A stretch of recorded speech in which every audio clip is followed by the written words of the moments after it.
For Filipino and other products from Asia, as well as fresh fruits and vegetables, poultry, meats, and seafood, come and visit 88 Supermarket with branches at 4801 Victoria Drive and its new location at 2611 East 49th Avenue in Vancouver.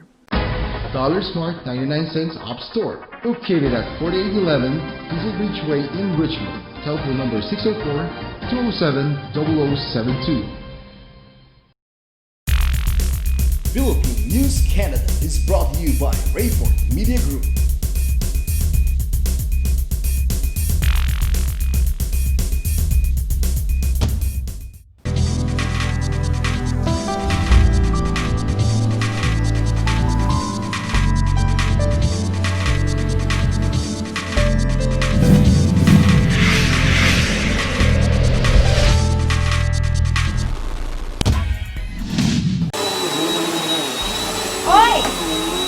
Mga kabayan, talaga naman, pag quarantine ka talaga, napakalinis ng bahay ninyo. Lalo-lalo yung bahay namin. Ilang beses ko na nalinis sa isang araw. Hello mga kabayan, narito ang pinalawak at pinalakas na coverage ng Philippine News Canada, Balitang Vancouver Nationwide. Mga pangunahing balitang nakalap ng aming news team para sa linggong ito. Mula dito sa ating pagka-quarantine, ako po si Rosette Correa. At ito, ang Philippine News Canada, Balitang Vancouver.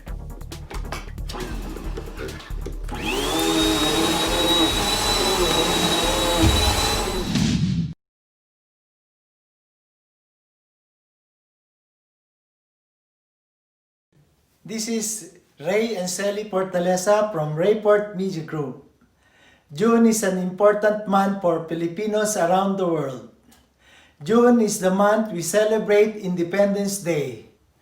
June is when Filipinos commemorate the declaration of our nation independence on June 12, 1898. Magandang araw po sa inyong lahat. Here in Canada, June is extra special because we're also celebrating the Filipino Heritage Month. Since Filipinos arrived here in Canada, our people have been making important contributions to our adopted country, like in sciences, business, and arts. Again, from our family to everyone, we want to wish you a joyous Independence Day and happy Filipino Heritage Month. Mabuhay po tayong lahat!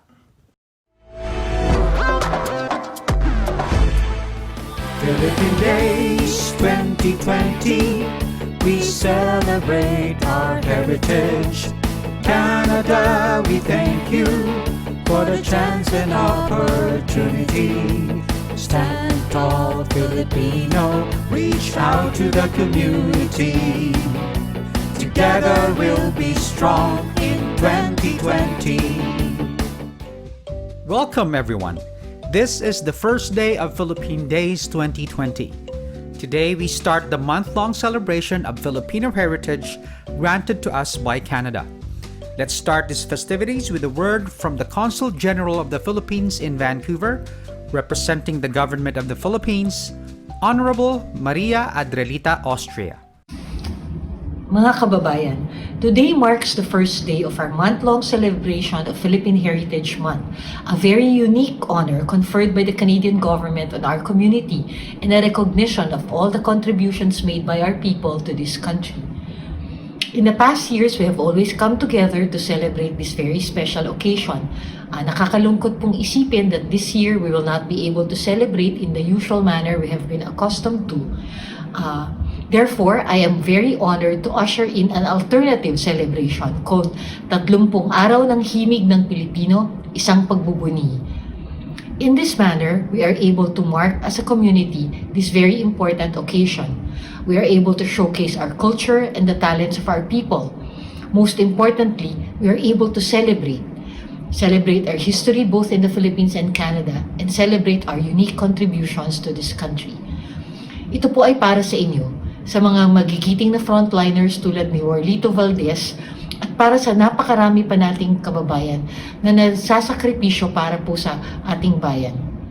By your work and your sacrifices, you have demonstrated the finest qualities of our people. In these most challenging times, We have shown them who we are and what we are capable of. Together with the Philippine Base and the MV Bases team, the men and women of the Philippine Consulate General invite you to join us in this 30-day journey. 30 araw ng himig ng Pilipino, isang pagbubuni. Mabuhay and may God continue to bless our community. Thank you. Let's lend our ears for a message from the Member of Parliament of North Vancouver, representing the Government of Canada, Honorable Jonathan Wilkinson.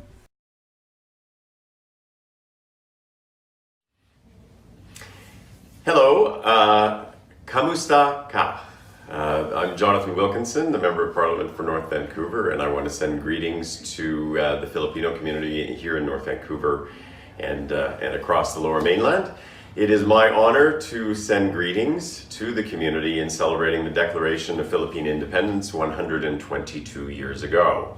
The Philippine Days Festival here in North Vancouver typically plays a very meaningful role in celebrating the culture and diversity of the Filipino community across this country and reminds us not to take our freedom for granted. With this year's theme being a tribute to seniors, aged, veterans, and the elders, it is an opportunity for the Filipino community to share and showcase their culture and traditions while demonstrating fellowship in our community. Across Canada, the Filipino community plays a fundamental role in our society, often dedicating their lives to the well-being of their families, their friends, and their community. Certainly, this has been a challenging time over the past number of months, and this year's festivities will be held very differently. Large celebrations will not be able to happen with friends and family in the same way as normally would be the case, as we must practice physical distancing to keep our community safe. I know this is difficult, but I also know that we will get through this together. I also extend my best wishes to all those celebrating Philippine Independence Day here in Canada and around the world. I will miss not being part of the celebrations at the park in North Vancouver, but I certainly look forward to celebrating in my own way and certainly, hopefully, to celebrating in the park next year. Mabuhay po kayong lahat. The following presentations are the Filipino community's way of celebrating their heritage. We, Filipino Canadians, hope you enjoy them as much as we did preparing them. Happy Filipino Heritage Month, everyone! Most of Philippine folk songs describe the simple and relaxed life of the countryside. This manner of writing music extended to well-loved Filipino composers like Levi Celerio. This next song, written by Mr. Celerio, talks about a type of bird that commonly roams around Philippine towns. It is a short, light, and a bit sad story of an incident involving a bird called Pipit. This next performance is brought to you by Anyone Can Act Theater Productions. Here it is, Levi Celerio's Ang Pipit.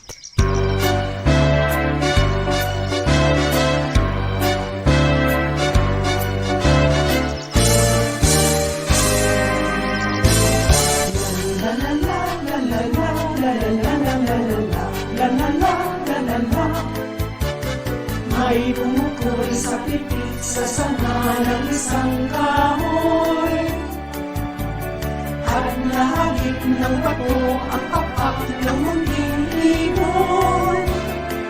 Dahil sa sakit, di na kaya ang lumipad at ang nangyari ay nahulog, ngunit parang taong lumipad.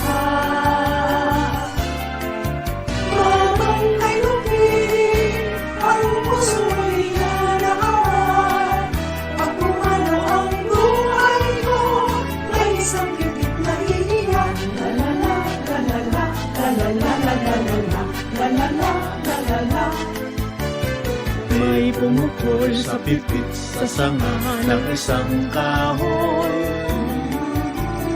at nahagip ng bato ang papak ng munting ibon. Dahil sa sakit, di na makaya pang lumipad at ang nangyari ay nahulog, ngunit parang taong bumigkas. Malang kay Lupit, ang puso mo'y di na nahabag. Pag pumanaw ang buhay ko, may isang pipit na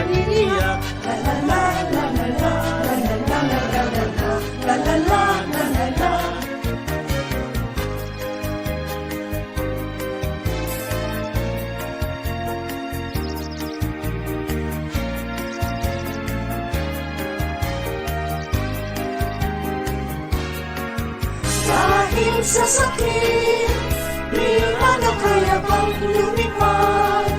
At ang nangyari ay nahulog, ngunit parang taong lumikas. Habang kay lumit, ang puso mo'y nilalahaba. Pag umano ang buhay ko, may isang bibig na iiyak. La la la, la la la, la la la, la la la la, la la la, la la la. La la la la, la la la, la la la, ng isang kahoy.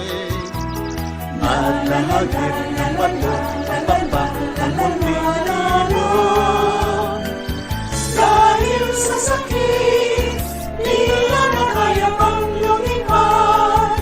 At ang nangyari ay nahulog, ngunit parang taong lumikas. Habang kay lumit, ang puso mo'y nilalahawag. Pag tumanaw ang buhay ko, may isang bibig na iiyak. La la la, la la la, la la la, la la la la, la la la, la la la, la la la, la la la la, la la la, la la la, la la la, la la la la, la la la, la la la, la la la, la la la la la.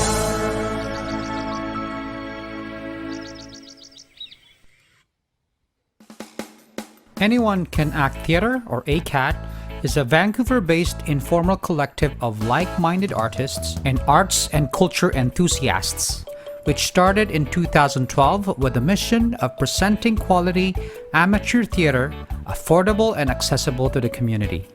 Since then, ACAT has blossomed into a Filipino-Canadian amateur arts and culture production group, representing Philippine works in music, visual arts, film, literature, and cultural artifacts, reflecting the prodigious energy, talent, and expansive arts and culture interests of its founder, Mel Tobias, and friends.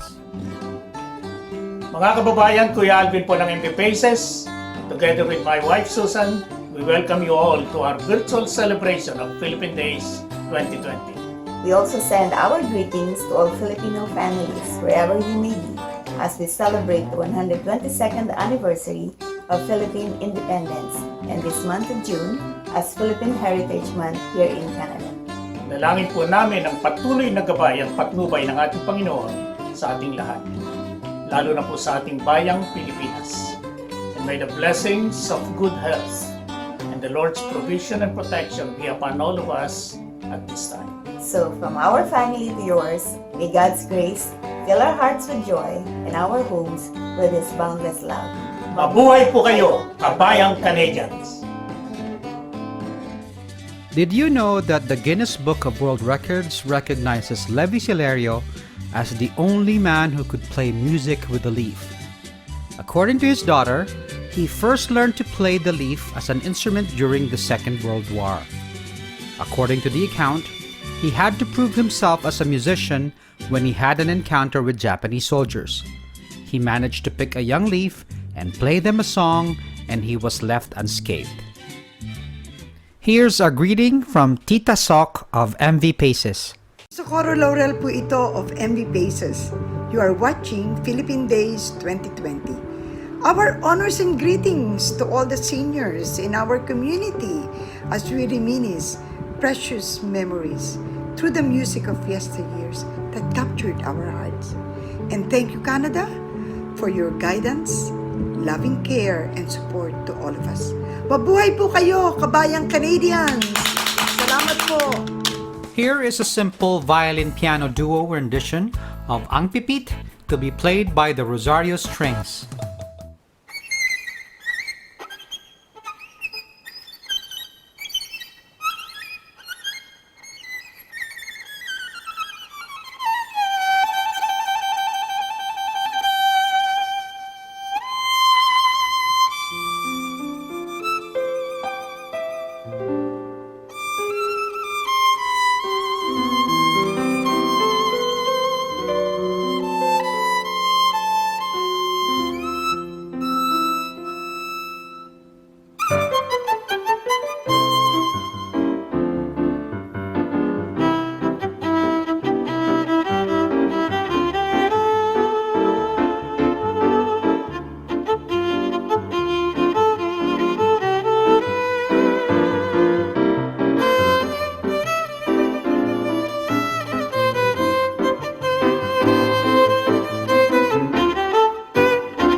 You've heard of the epic soundtracks from movies and games. There is an orchestra arranger who's known for creating this type of soundtracks who did his own version of Ang Pipit. Rush Garcia's orchestration of the song was Filipino-American Symphony Orchestra's winner for composition based on Filipino folk songs. Here is a portion of that arrangement.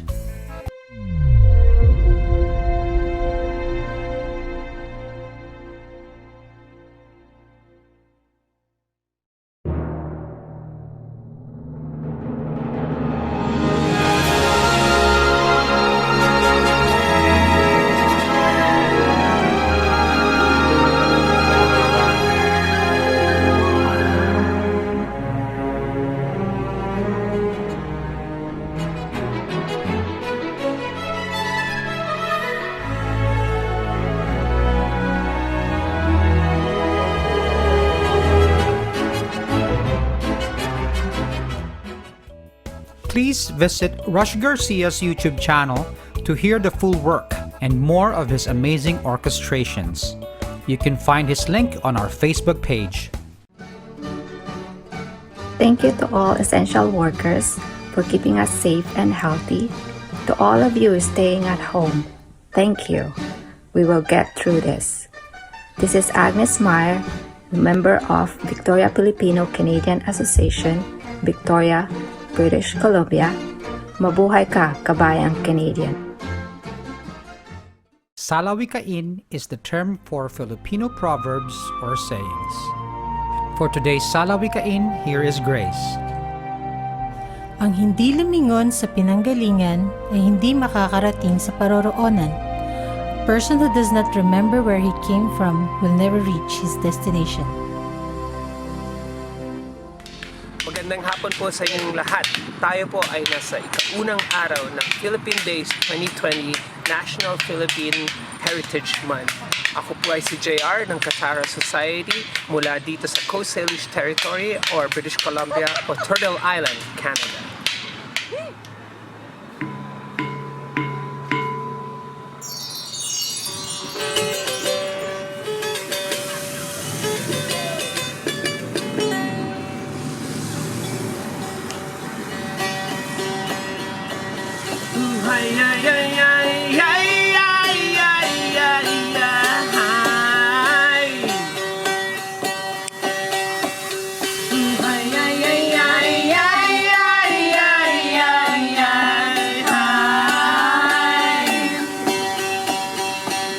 Hintuhay ng mga palay sa hangin sabay na kumakaway. Halina at pakinggan mo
There you go. This wraps up day 1 of Philippine Days 2020. If you're watching through Facebook, don't forget to like the page and the video and share.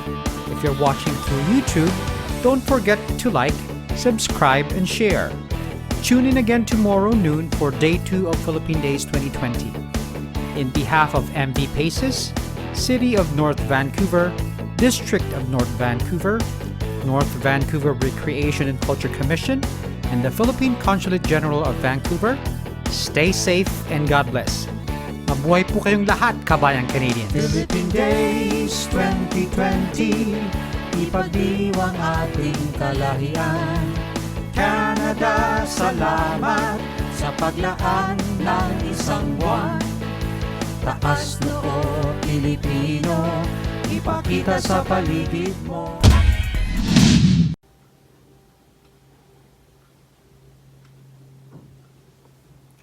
Ayan mga kabayan, matapos maglinis ng bahay, syempre magne-Netflix binging na tayo. Salamat po sa pagtunghay ninyo sa aming episode ngayong araw na ito. At dito na naman nagtatapos ang balita namin para sa linggong ito. Kung kayo may mga komento, mga issue o balitang nais nyong ibahagi sa aming programa, ang PNCA bukas para sa inyong lahat. Mag-email lamang po sa balitangvancouver@gmail.com o tumawag sa 604-588-6397. Mula sa napakalinis kong sala, ako po si Rosette Correa at ito ang Philippine News Canada, Balitang Vancouver.